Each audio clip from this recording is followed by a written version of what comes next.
টঙ্গী পূর্ব থানাধীন টঙ্গী টু কালীগঞ্জগামী আঞ্চলিক মহাসড়কের উপর মাসিমপুর এলাকায় স্টেশন রোড হাজি বিরিয়ানি হাউস ও নান্না বিরিয়ানি হাউসের সামনে দুটি ট্রাভেল ব্যাগ স্থানীয় লোকজন পড়ে থাকতে দেখে। পড়ে থাকা ব্যাগ থেকে দুর্গন্ধ বের হলে স্থানীয় লোকজন পুলিশকে খবর দেয়।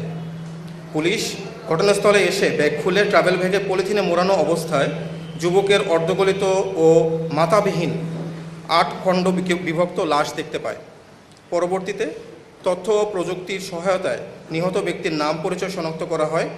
নিহত ব্যক্তির নাম অলি মিয়া, বয়স 35, পিতা মৃত সুরুজ মিয়া, ঠিকানা গ্রাম করিমপুর, শুক্কুর আলী মাস্টারের বাড়ি, থানা নরসিংদী সদর, জেলা নরসিংদী। প্রাথমিকভাবে ধারণা করা হয় যে হত্যাকাণ্ডটি পূর্ব পরিকল্পিত এবং লাশ গুম করার উদ্দেশ্যে মাথার অংশ দুষ্কৃতিকারীরা অজ্ঞাত স্থানে লুকিয়ে রাখে। নিহতের স্ত্রী শাহনা আক্তারের ভাষ্যমতে গত 4 অগাস্ট 2025 তারিখ হতে 6 অগাস্ট তারিখ পর্যন্ত নিহত অলি মিয়ার নাম্বারের যোগাযোগের চেষ্টা করলে নিহত ভিকটিম অলি মিয়া কল রিসিভ করেননি। পরবর্তীতে সর্বশেষ 6 অগাস্ট তারিখ দুপুর 2টার দিকে কল দিলে নিহত ভিকটিম অলি মিয়ার মোবাইল বন্ধ পাওয়া যায় এবং 8 অগাস্ট তারিখ অলি মিয়ার স্ত্রী মৃত্যু সংবাদ পান। উক্ত ঘটনার প্রেক্ষিতে নিহতের স্ত্রী শাহানা আক্তার, বয়স 29, বাদী হয়ে টঙ্গী পূর্ব থানায় হত্যা মামলা দায়ের করেন। এর পরপরই উক্ত ক্লুলেস হত্যাকাণ্ডের ঘটনায় আসামিদের গ্রেপ্তারের জন্য র্যাব 1-এর আভিযানিক দল, CPC 2-এর আভিযানিক দল বিষয়টি আমলে নিয়ে মূল পরিকল্পনাকারীকে ধরার জন্য ছায়া তদন্ত শুরু করে। এরই ধারাবাহিকতায় 9 আগস্ট 2025 তারিখ র্যাব 1 উত্তরা ঢাকা আভিযানিক দল গোপন সংবাদের ভিত্তিতে জানতে পারে যে টঙ্গী পূর্ব থানার মামলা নং 12 তারিখ 9 আগস্ট 2025 ধারা 302, 201/34 পেনাল কোডের ক্লুলেস হত্যাকাণ্ডের ঘটনার মূল হোতা আসামি 1 আপেল মাহমুদ সাদেক, বয়স 42, পিতা মোহাম্মদ আব্দুল মোতালেব, মাতা নার্গিস আক্তার, গ্রাম করিমপুর, থানা নরসিংদী সদর, জেলা নরসিংদী। আসামি 2 সাজ্জাদ হোসেন রনি, বয়স 25, পিতা মজনু মিয়া, গ্রাম করিমপুর, 1 নং ওয়ার্ড মোতালেব মিয়ার বাড়ি, পোস্ট করিমপুর, থানা নরসিংদী সদর, জেলা নরসিংদী। এবং আসামি 3 শাওন বেগম, বয়স 32, স্বামী আপেল মাহমুদ সাদেক, গ্রাম করিমপুর, পোস্ট করিমপুর, থানা নরসিংদী সদর, জেলা নরসিংদীগণ চট্টগ্রাম জেলার সীতাকুণ্ড থানাধীন জঙ্গল সালিমপুর এলাকায় অবস্থান করছে। উক্ত গোপন সংবাদের ভিত্তিতে র্যাব 1 উত্তরা ঢাকা এবং র্যাব 7 চট্টগ্রামের যৌথ আভিযানিক দল বর্ণিত স্থানে অভিযান পরিচালনা করে 21 তারিখ আনুমানিক দুপুর 14:30 ঘটিকায় সময় উক্ত আসামিদেরকে গ্রেপ্তার করে। প্রাথমিক জিজ্ঞাসাবাদে ক্লুলেস মার্ডার মামলার মূল হোতা আপেল মাহমুদ সাদেক নিহত অলি মিয়াকে হত্যার বিষয়টি স্বীকার করে।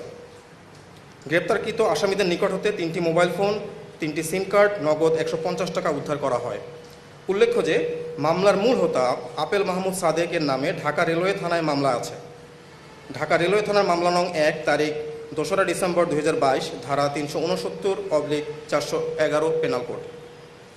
হত্যাকাণ্ডের কেন করেছে তার বর্ণনায় জানা যায়, ভিকটিম অলি আহমেদ আসামি আপেল মাহমুদ সাদেকের স্ত্রীর চরিত্র সম্পর্কে খারাপ কথা বলায় এবং আসামি আপেল মাহমুদের ভাগিনাকে খুন করার পরিকল্পনা জানতে পারায় এবং আসামি সাজ্জাদ হোসেন রনিকে ভিকটিম অলি 2 থেকে 3 বছর পূর্বে লোকজন দিয়ে মারধর করায় আপেল মাহমুদ ও রনি পূর্ব পরিকল্পনা অনুযায়ী ভিকটিম অলি মিয়াকে হত্যা করে। আসামি আপেল মাহমুদ ও রনি পূর্বে একাধিকবার ভিকটিম অলিকে ট্রেনের নিচে চাপা দেওয়ার জন্য রেল লাইনে নিয়ে যায়। এমনকি হত্যাকাণ্ডের দিন অনুমান 6 আগস্ট 2025 তারিখ সকাল 5:30-এর দিকে ভিকটিম অলিকে হত্যার জন্য আসামি আপেল মাহমুদ ও রনি রেল লাইনের উপরে নিয়ে যায়। পরবর্তীতে ওই সময় ট্রেন না আসায় অলি, আপেল, রনি আবার আপেলের বাসায় ফেরত চলে আসে। একই দিনে আনুমানিক সকাল 10:30-এর দিকে তারা 3 জন একসাথে সকালে নাস্তা করে এবং নাস্তার পরে আসামি আপেলের স্ত্রী রান্নাঘরে থাকা অবস্থায় আসামি আপেল ও রনি পূর্ব পরিকল্পনা অনুযায়ী তাদের রুমের দরজা বন্ধ করে ভিকটিম অলিকে বিছানায় ফেলে দড়ি ও বেল্ট দিয়ে পা বেঁধে বালিশ চাপা দিয়ে শ্বাসরোধ করে হত্যা করে। পরে তারা ভিকটিমের লাশ টয়লেটের ভিতরে রেখে দেয় এবং তারা সন্ধ্যার দিকে বাজার থেকে ছুরি, কস্টেপ, কালো ব্যাগ ইত্যাদি নিয়ে আসে এবং 21 তারিখ রাত অনুমানিক 11:45 থেকে 1200 ঘটিকার সময় লাশটাকে টয়লেটের ভিতরে রেখে আসামি আপেল ও রনি বিভিন্ন অংশে টুকরো করে এবং কালো পলিথিনের ভিতরে প্যাকেট করে টয়লেটের সানসেটের উপরে লুকিয়ে রাখে। এ সময় আপেলের স্ত্রী শাওন বারান্দায় বসে পাহারা দেয়। আসামিরা গত 7ই অগস্ট 2025 তারিখেও লাশ বাহিরে ফেলার জন্য কোনো প্রকার সুযোগ পায় না।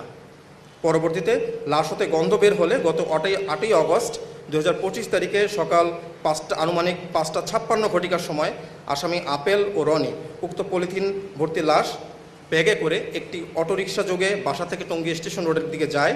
ওখানে গিয়ে হাজি বিরিয়ানি এবং নান্না বিরিয়ানি হাউসের সামনে ফেলে রেখে চলে যায়।